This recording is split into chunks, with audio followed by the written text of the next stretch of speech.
बिस्मिल्लाहिर्रहमानिर्रहीम, अस्सलाम वालेकुम। मैं हूं गुलफाम चौधरी, आप देख रहे हैं IRK news. First of all हम बात करेंगे, आज इमरान खान साहब के वकला ने एक प्रेस कॉन्फ्रेंस की और उन्होंने खुशखबरी दी पाकिस्तान तहरीक इंसाफ के कारकुनान को कि इमरान खान साहब की रिहाई के हवाले से उनको कोई उम्मीद नज़र आई है पाकिस्तान की उन अदालतों से जहाँ पर इंसाफ का दिन दहाड़े हर रोज़ कत्ल होता है, जहाँ पर इंसाफ का मजाक उड़ाया जाता है, जहाँ पर निज़ाम इंसाफ हमें ताकतवरों की लौंडी नज़र आता है। वहाँ पर हम देखते हैं कि शायद उनको कोई उम्मीद लगी है और उन्होंने यकीन दहानी करवाई है कि 28 नवंबर एक तारीख़ी इस्तकबाल होगा।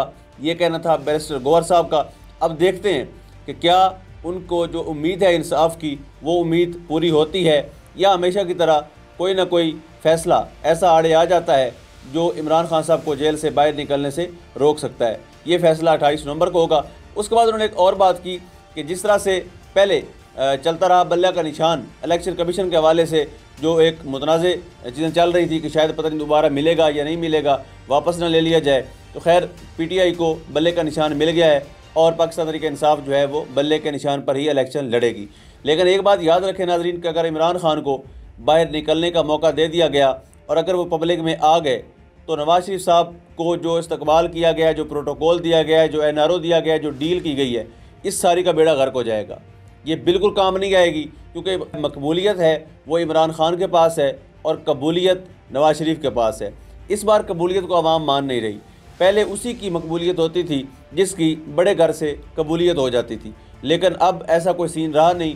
कौम में शऊर आ चुका है और वो समझते हैं कि कौन है जो NRO लेकर आता है, कौन है जो NRO देता है, कौन है जो आता है और कौन है जो लाता है। इन चीज़ों को जब आवाम समझ गई है तो ऐसी सूरत हाल में डिलीवर करना जो है वो नामुमकिन के हद तक चला गया है। खैर, मियाँ साहब ने आज ख़िताब किया और सबसे एक फ़नी उन्होंने एक बयान दिया। मियाँ साहब कहते हैं कि मैं अल्हम्दुलिल्लाह झूठ नहीं बोलता। तो मियाँ साहब आपको चंद एक बातें याद करवा देते हैं। आपने असम्बली के फ्लोर पर कहा था कि अल्हम्दुलिल्लाह ये असासे मेरे अपने हैं। जब इंक्वायरी लगी, पूछा गया कि एमन फील्ड किसका है, आपने कहा मेरे बच्चों का है।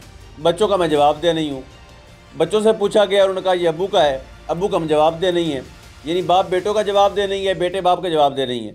आपने पाकिस्तान की अदालतों को ही यौम हिसाब बना दिया, क़यामत का दिन बना दिया कि वहाँ पर नफ्सा नफसी होगी, हर कोई अपना अपना जवाब दे रहा होगा। तो मियाँ साहब ने पाकिस्तान की अदालतों को जिस तरह से मजाक बना रखा है, उनको पता है कि उन्होंने जहाँ पर डील करनी होती है, जिनके साथ उन्होंने डील करनी होती है, वहाँ पर डील करने के बाद अदालतें उनका कुछ नहीं कर सकती। अगर अदालतें कुछ कर सकती होती तो उनको 4 साल जो बाहर उन्होंने अयाशी की है उनको वापस लाने के लिए कोशिश की जाती। लेकिन एक मफरूर इश्तिहारी मुलजिम को, बल्कि मुजरिम को, एक 50 रुपये के स्टाम्प पेपर पर भेजा गया और 4 साल की अयाशी के बाद एक तारीखी इस्तकबाल हुआ और उनको पूरे प्रोटोकॉल के साथ मीनार पाकिस्तान पर लॉन्च किया गया। लेकिन इस बार आवाम नहीं मान रही। उसके बाद मियाँ साहब इस गाड़ी पर बैठे हुए थे। उस गाड़ी के हवाले से आपको बताऊं कि वो तोशा खाना की गाड़ी थी। तोशा खाना से जितने भी हुक्मरान हमारे रहते हैं वो तोहफे ले सकते हैं, यानी घड़ी लेना जायज़ है, जितना भी सामान आता है ले सकते हैं सिवाय गाड़ियों के। लेकिन इमरान खान की एक घड़ी पर पूरी बेशर्मी, ढिठाई और बेहयाई के साथ पाकिस्तान का इलेक्ट्रॉनिक मीडिया आपको कंपेयर करते नज़र आएगा, उस पर बोलते नज़र आएगा, प्रोग्राम करते नज़र आएगा और बार बार शाहजेब खान जैसे लोग जो हैं, जो बिकाऊ माल है, वो आपको बार बार इस पर बोलते नज़र आएंगे और पूरी स्टोरियाँ, मनगढ़ंत स्टोरियाँ जो उनको दी जाती हैं वो सुनाते नजर आएंगे। लेकिन जब बात आती है मियाँ साहब की, जब बात आती है मियाँ साहब की करप्शन की, उनके किकबैक की, उनकी टीटीज़ की, तो वहाँ पर ये सारे चुप हो जाते हैं। वहाँ पर इनको सांप सूंघ जाता है। वहाँ पर ये मीडिया अपनी बेशर्मी दिखाता है और नंगा नाचना शुरू कर देता है। जिस तरह से आप देख रहे हैं कि पाकिस्तान का सिस्टम पिछले 2 साल से बिलखसूस पूरे का पूरा नंगा हो चुका है और लोग इसका नंगा नाच भी देख रहे हैं। लोगों को नज़र आ रहा है कि कौन क्या कर रहा है, लोगों को साफ नज़र आ रहा है। और मियाँ साहब के आज के सफ़ेद झूठों को बैक वक्त 35 चैनल कवरेज कर रहे थे। यानी जो मैंने पहले अर्ज़ की है कि इस वक्त पाकिस्तान का इलेक्ट्रॉनिक मीडिया पूरे का पूरा बरहना हो चुका है और उनको इस चीज़ का एहसास तक नहीं हो रहा। अपनी क्रेडिबिलिटी को खुद ये डैमेज करते हैं और जब इन पर मुश्किल वक्त आता है तो यही मीडिया चैनल्स मजलूमियत कार्ड खेलते हैं। जब इनके मफादात की बात आती है तो वहाँ पर इनका रोना धोना शुरू हो जाता है। पर सलीम साफ़ी साहब हमारे सीनियर साफ़ी हैं, उन्होंने कहा कि जो तरीके इंसाफ के रहनुमा रूपोश हैं वो भी स्क्रिप्टेड हैं और जो जेल में हैं वो भी स्क्रिप्टेड हैं। तो साफ़ी साहब, मेरा ख्याल है इंतहाई शर्म का मकाम है आपके लिए कि आपको इतनी भी शर्म नहीं आती कि सहाफ़ती इक़दार का ही ख्याल रख लिया करें।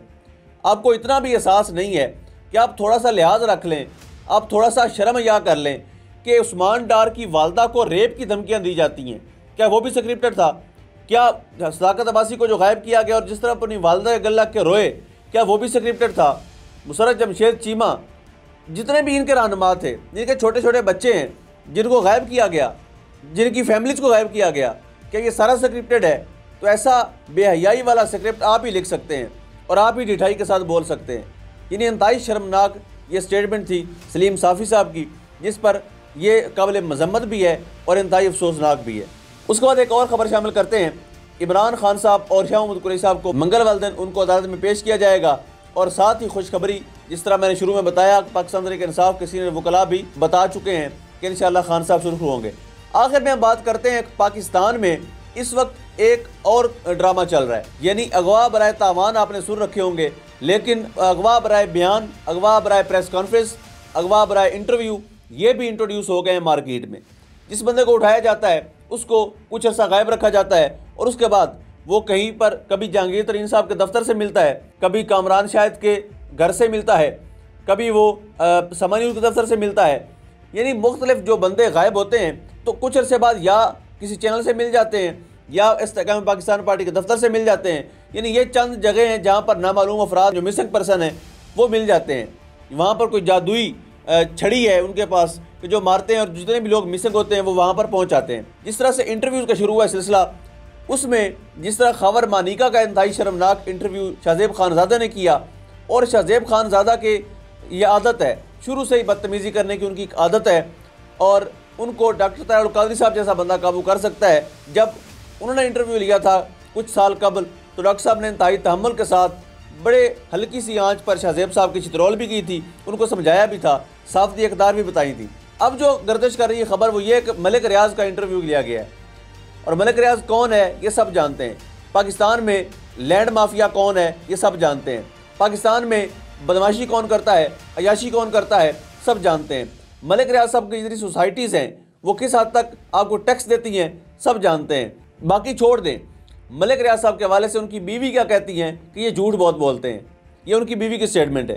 तो ऐसा बंदा जिसके घर से ये गवाहियाँ आती हैं, उस बंदे के इंटरव्यू को लेके, यानी जिसके स्क्रिप्ट, जिसकी लाइनें, जिसके सवाल, जिसके जवाब पहले ही लीक हो चुके हैं, तो उनसे क्या पूछा, उन्होंने क्या बताया, यानी जहाँ स्क्रिप्ट लिखा गया था वहीं से लीक हो गया, इसलिए अब तक वो इंटरव्यू नशर नहीं किया गया। और अब इतलात ये है कि वो इंटरव्यू दोबारा से होगा या उसी को करेंगे, ये कन्फर्म नहीं है, लेकिन ताज़ा तरीन इतलात यही हैं कि इंटरव्यू शायद दोबारा किया जाएगा, क्वेश्चन चेंज किए जाएंगे और जो उनके जवाबात हैं वो भी उनको दोबारा से याद करवाए जाएंगे। लेकिन धंधा है पर गंदा है, इसको बंद होना चाहिए। किसी के ख़िलाफ़ भी अखलाकी और किसी के किरदार पर अटैक जो है ये बंद होना चाहिए।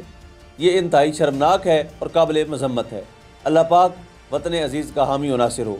पाकिस्तान पाइंदाबाद।